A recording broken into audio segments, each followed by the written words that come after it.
हरे कृष्णा। ओम नमः भगवते वासुदेवाय।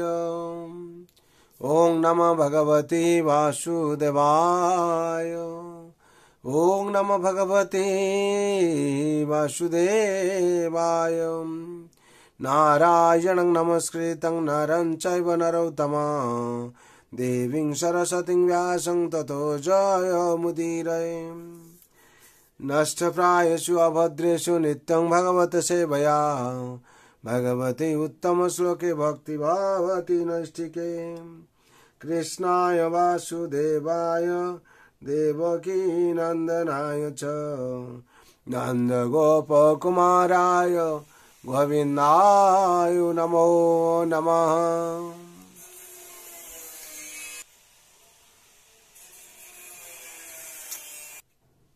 हरे कृष्ण। এখানে भगवत श्रीमद् भागवत महापुराण स्कंद 7 अध्याय 7 श्लोक संख्या 21। स्वर्ण यथा ग्राव सुहेमकारं क्षेत्रेषु जगेस्तदभिज्ञ आप्नुयात् क्षेत्रेषु देहेषु तथात्मयोगे रद्धात्मविद् ब्रह्मगतिं लभते रद्धात्मविद् ब्रह्मगतिं लभेत। এখানে অনুবাদে বলা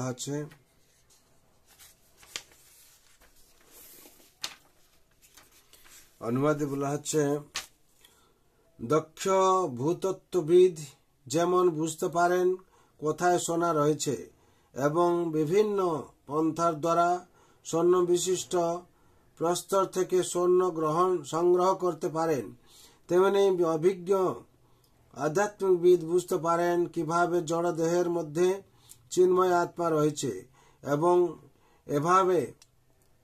এইভাবে আধ্যাত্মিক জ্ঞানের অনুশীলনের দ্বারা তিনি আধ্যাত্মিক সিদ্ধি লাভ করতে পারেন। কিন্তু অনভিজ্ঞ ব্যক্তি যেমন বুঝতে পারে না কোথায় সোনা রয়েছে, তেমনি যে ব্যক্তি আধ্যাত্মিক জ্ঞানের অনুশীলন করেনি সে কখনোই বুঝতে পারে না কিভাবে দেহের ভিতর আত্মা রয়েছে। তাৎপর্য, এখানে আধ্যাত্মিক উপলব্ধির একটি অত্যন্ত সুন্দর দৃষ্টান্ত দেওয়া হয়েছে। মূর্খ ব্যক্তিরা এমনকি তথাকথিত জ্ঞানী দার্শনিক এবং বৈজ্ঞানিকরা দেহের ভিতরে আত্মার অস্তিত্ব বুঝতে পারে না, কারণ তাদের আধ্যাত্মিক জ্ঞান নেই। বেদের নির্দেশ দেওয়া হয়েছে তৎ বিজ্ঞানার্থং স গুরু মেবা বিগচ্ছত। আধ্যাত্মিক জ্ঞান হৃদয়ঙ্গম করার জন্য সদ্গুরু শরণাগত হওয়া অবশ্য কর্তব্য।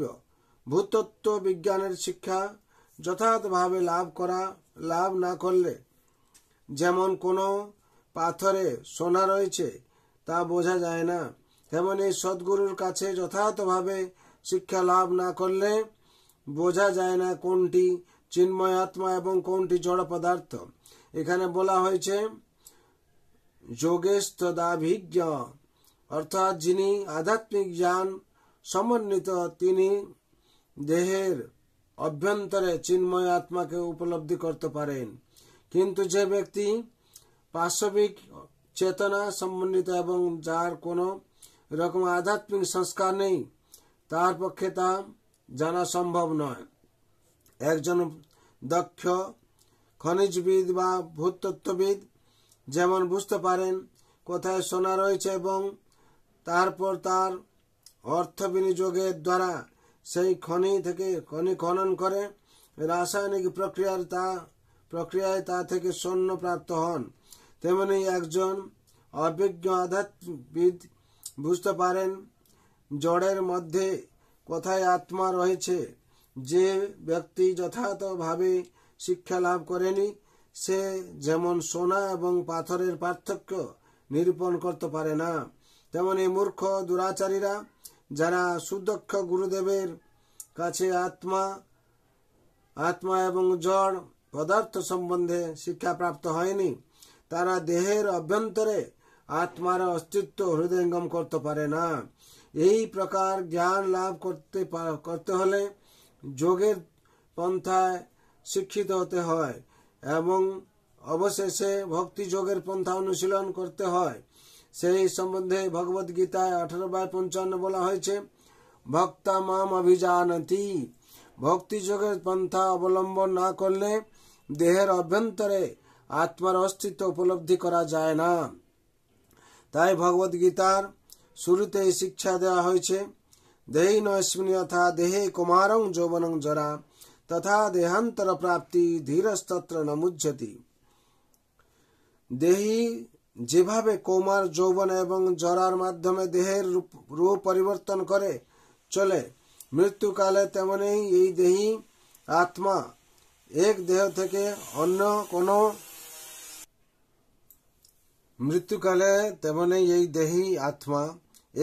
থেকে অন্য কোনো দেহে দেহান্তরিত হয়। শীতজ্ঞ পণ্ডিতরা কখনো এই পরিবর্তনে মুহ্যমান হন না।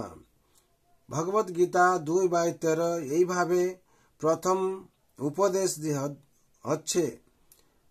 উপদেশ হচ্ছে দেহের অভ্যন্তরে যে আত্মা রয়েছে এবং তা যে এক দেহ থেকে আরেক দেহে দেহান্তরিত হচ্ছে তা হৃদয়ঙ্গম করা।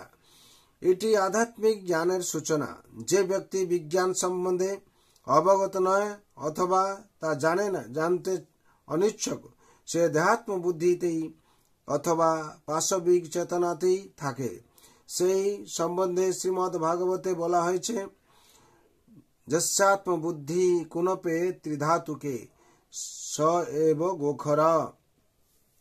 মানব সমাজের প্রতিটি সদস্যের কর্তব্য স্পষ্ট রূপে ভগবদ গীতার উপদেশ হৃদয়ঙ্গম করা, কারণ তাহলেই কেবল আধ্যাত্মিক উন্নতি লাভ করা সম্ভব হয় এবং আপনা থেকেই মোহের অন্ধকার দূর হবে, যার দ্বারা মানুষ মনে করে এই শরীরটি আমি এবং এই শরীরের সঙ্গে সম্পর্কিত যা কিছু তা সবই আমার অহং মেমেতি।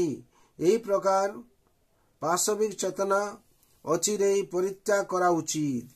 আত্মা এবং যে ভগবানের সঙ্গে আমরা নিত্য সম্পর্কযুক্ত, সেই পরমাত্মা সম্বন্ধে মানুষের জানতে চেষ্টা করা উচিত। তার ফলে জীবনের সমস্ত সমস্যার সমাধান করে ভগবত ধামে ফিরে যাওয়া যায়। বিশেষ করে এখানে 21 নম্বর শ্লোক তাৎপর্য সম্পূর্ণ হলো। বিশেষ করে এখানে বলা হয়েছে আত্মা এবং পরমাত্মা সম্বন্ধে, এবং যদি সদ্গুরু গ্রহণ না করি, আমরা জীবনে এই চিন্ময় আত্মা, এই চিন্ময় যে তত্ত্বকে বুঝতে পারবো না। বিশেষ করে জড় এবং চেতনের মধ্যে পার্থক্য কি?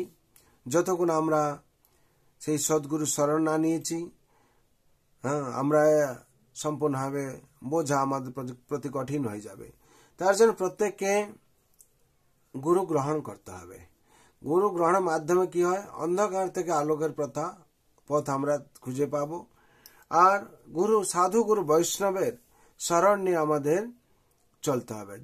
যেরকম গুরু পরম্পরা ধারায় শিক্ষা দেওয়া হয়েছে, এখানে সেই কথা বলা হচ্ছে, যতক্ষণ আমরা আধ্যাত্মিক চেতন সম্পন্ন ব্যক্তি বা সদ্গুরুর চরণে আশ্রয় না নিয়েছি, ভগবানকে আমরা জানা আমাদের কঠিন হয়ে যাবে। তার জন্য সবাই আপনারা আত্মসমর্পণ করে ভগবান রাতুল চরণে আনন্দে ভগবানের অনুশাসনকে পালন করুন এবং নিত্যম ভাগবত সেবার মাধ্যমে দিয়ে যে আপনাদের কিভাবে মঙ্গল হবে, উন্নতি হবে, আপনারা সঙ্গে সঙ্গে বুঝতে পারবেন না।